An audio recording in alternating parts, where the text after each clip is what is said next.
আগের ভিডিওর পর আজকে আবার সেই 61 পাতা থেকেই শুরু করছি।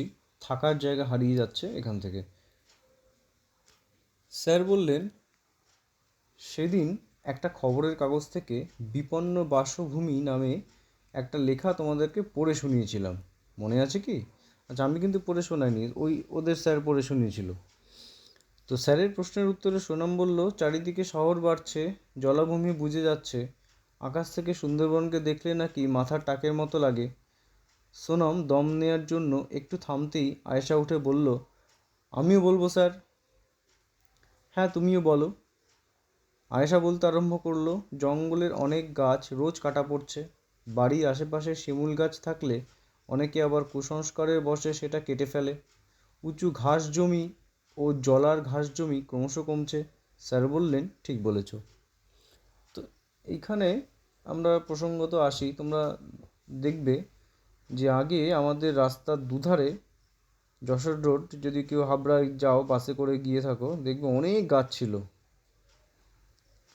এই গরমে রাস্তায় গাছের ছায়াই থাকতো, এত গাছ থাকতো। কিন্তু এখন আর সেই গাছ নেই, রাস্তা চওড়া হয়ে গেছে, রাস্তার দুপাশের সমস্ত গাছ কেটে ফেলা হয়েছে। তো এই গাছে কারা থাকতো? প্রচুর পশু পাখিরা থাকতো, এবং বিভিন্ন রকম পাখি থাকতো, তার সঙ্গে টিকটিকি, গিরগিটি, সাপ, এরা থাকতো। আমাদের এই পাশে যারা, আমাদের এই চত্বরে যাদেরকে পাওয়া যায় তারা থাকতো। তাহলে এরা তো হারিয়ে গেল, এদের বাসস্থান চলে গেল, মানে এই পাখিগুলোও তো মরে গেল। গাছ কাটার সঙ্গে সঙ্গে কত পাখির বাসা নষ্ট হয়ে গেছিলো, ডিম পড়ে ডিম ফেটে নষ্ট হয়ে গেছিলো। তো এটা আমরা দেখেছি, যারা তোমার বাড়ির যারা বড়রা আছে তারাও এগুলো দেখে থাকবেন। রাস্তায় সেই সময় গাছের গুঁড়ি, বড় বড় গুঁড়ি এখনও কিছু কিছু জায়গায় পড়ে থাকতে দেখা যায়। তো এটা একটা একদম রিসেন্ট ঘটনা, যেটা বললাম, এরকম গাছ কেটে ফেলা হচ্ছে। বাড়ি বানানোর জন্য হামেশাই পুকুর বুজিয়ে সেখানে বাড়ি বানিয়ে ফেলা হচ্ছে। তাহলে পুকুরে যারা থাকতো তারা তো মরে গেল। এইভাবেই আস্তে আস্তে থাকার জায়গা হারিয়ে যাচ্ছে। আর সেই থাকার জায়গা হারিয়ে যাওয়ার জন্য যারা একটু বড় প্রাণী তারা তো বেরিয়ে আসছে, যেমন সাপ টাপগুলো বেরিয়ে আসে পুকুর থেকে, ঢুকে যাচ্ছে কোথায় না বাড়িতে। কিসের জন্যে? না খাবার খোঁজার জন্যে।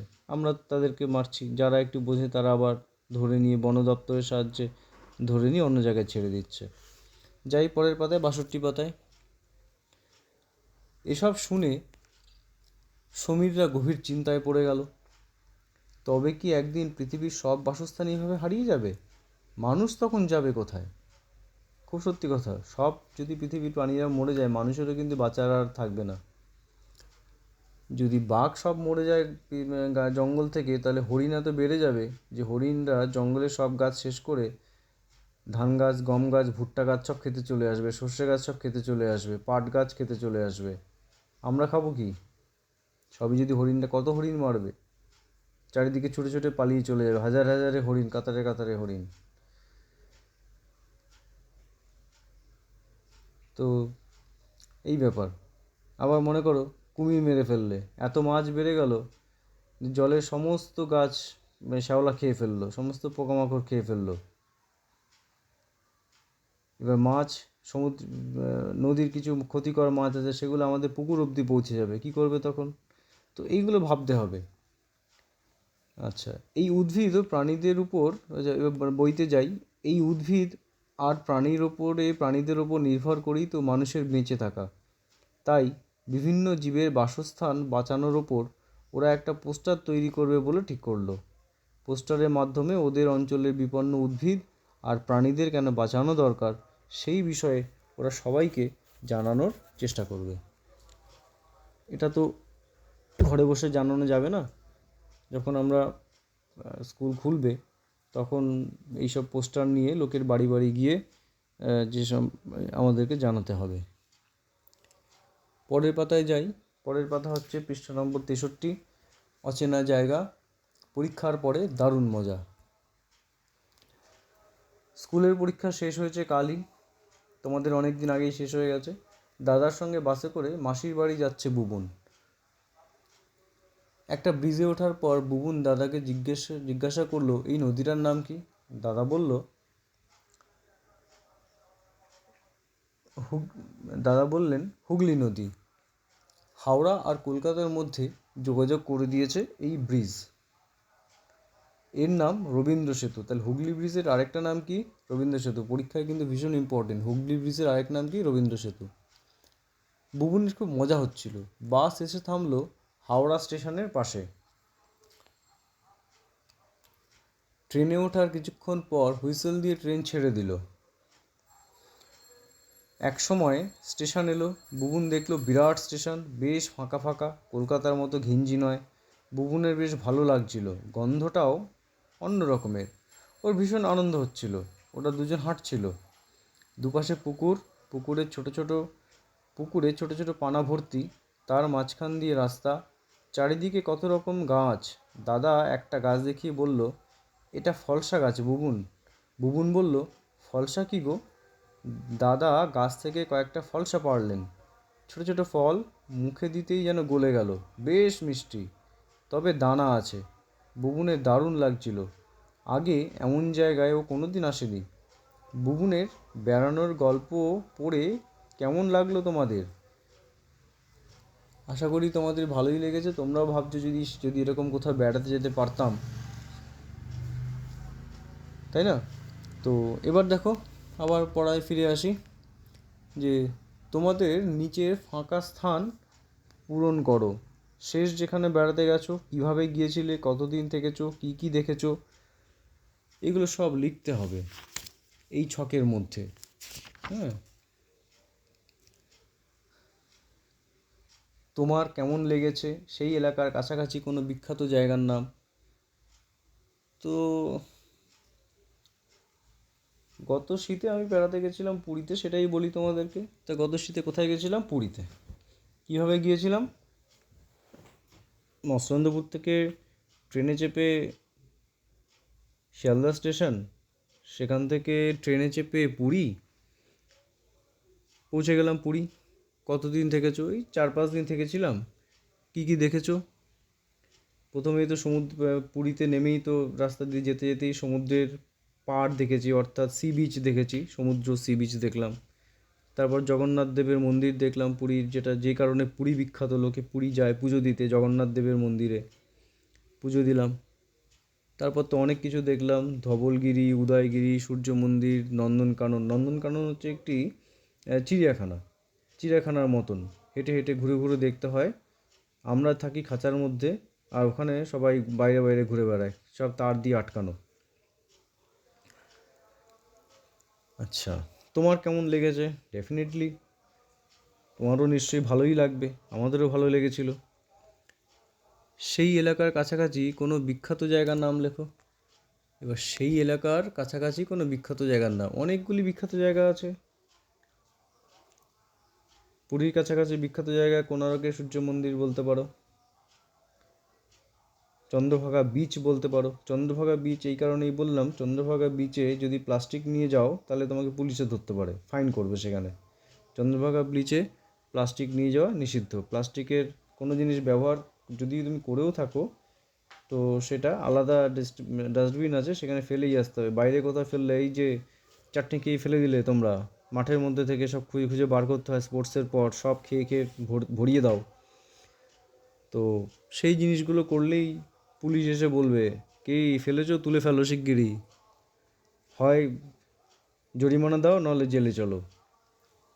তো মোটামুটি এই চারটা বলে দিলাম, লিখে নিও। আর যে যেখানে গেছো, অনেকে দার্জিলিং গেছো, অনেকে দীঘা গেছো, অনেকে চিড়িয়াখানা গেছো, অনেকে কারো মামা বাড়ি, পিসি বাড়ি, দাদু বাড়ি গেছো, সেটাও লিখতে পারো।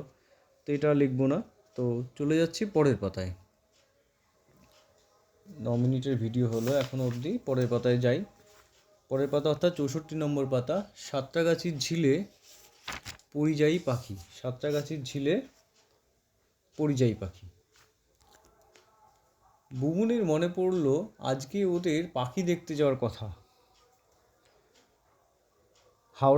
হাওড়া জেলার সাঁতরাগাছিতে, খুব ইম্পর্টেন্ট জায়গা, হাওড়া জেলার সাঁতরাগাছিতে। সাঁতরাগাছি স্টেশন আছে একটা, যদি দেখো ওইখান থেকেই দেখা যায় ঝিলটা, বিশাল ঝিল। তাড়াতাড়ি তৈরি হয়ে নিল বুবুন। হাঁটতে হাঁটতে ওরা স্টেশনে এলো। ট্রেনে চেপে ওরা পৌঁছালো সাঁতরাগাছিতে। ট্রেন লাইনের পাশ দিয়ে রাস্তা, কিছু দূর হেঁটে ওরা পৌঁছলো ঝিলের ধারে। ও বাবা, ঝিল কোথায়? এ তো পানা ভর্তি। তাহলে ঝিলে কি ভরে গেছে? পানা। বুবুন ভেবেছিল ঝিলে অনেক জল থাকবে আর সেখানে অনেক পাখির আনাগোনা হবে। খানিক পরেই একদল পাখিকে উড়ে আসতে দেখলো।